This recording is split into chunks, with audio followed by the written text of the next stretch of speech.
I would like to ask everyone here a question. Have you ever been busy doing something that you enjoy or doing something that you need to and suddenly may tatawag sa inyo? Alexa! Alexa! Baka dito! When someone calls, syempre tayo, makikinig tayo. We listen and we look for the person who calls us. Why? Because we know that someone cares for us and someone is looking for us.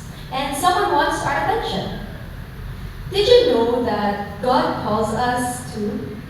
God speaks to us in many different ways, in gentle, kind, loving, caring ways. And He wants us to listen, not just for ourselves, but so we can pray for others and listen to Him too. Samuel was just a little child, just like us, just like me and the rest of the kabataan. But when God called him, he listened carefully. God trusted him with an important message. When we say, "Speak, Lord," we are telling God that we are ready to listen and to obey. You might wonder, how does God speak to me? He speaks to us through the Bible, through our parents and teachers, and through the Holy Spirit right inside of our hearts. An author named Ellen G. White wrote that God also speaks to us in nature, through His Word, and by the ways He takes care of us. If we take time to listen, we will hear Him.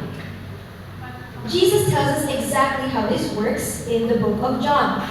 John 10 verse 27 says, "My sheep hear my voice, and I know them, and they follow me." When we belong to Jesus, we learn to recognize His voice. He guides us to be kind, honest, and loving. Sometimes God's voice will whisper in your heart to pray for someone else, especially other children who might be sad, scared, hungry, and lonely. There are kids all over the world who need comfort, food, clothes, a safe home, or just some courage.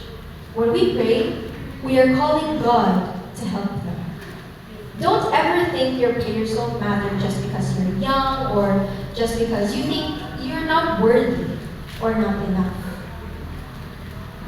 It says in Philippians 4 verse 6, "Be anxious for nothing but in everything by prayer and supplication with thanksgiving, let your requests be made known to God."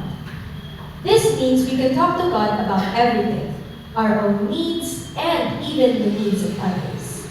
Even children can pray powerful prayers. Ellen G. White said that prayer is the opening of the heart to God as to a friend. Jesus is always inviting us to talk to Him. In Revelation 3, verse 20, He says, "Behold, I stand at the door and knock." He is knocking on the door of our hearts.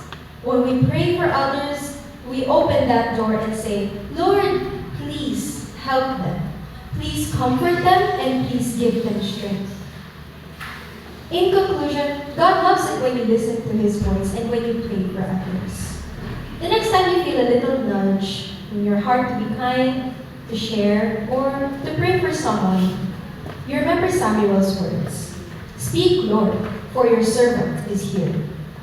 Know that God is always listening to you, and He will help, comfort, and care for every single child who calls on Him.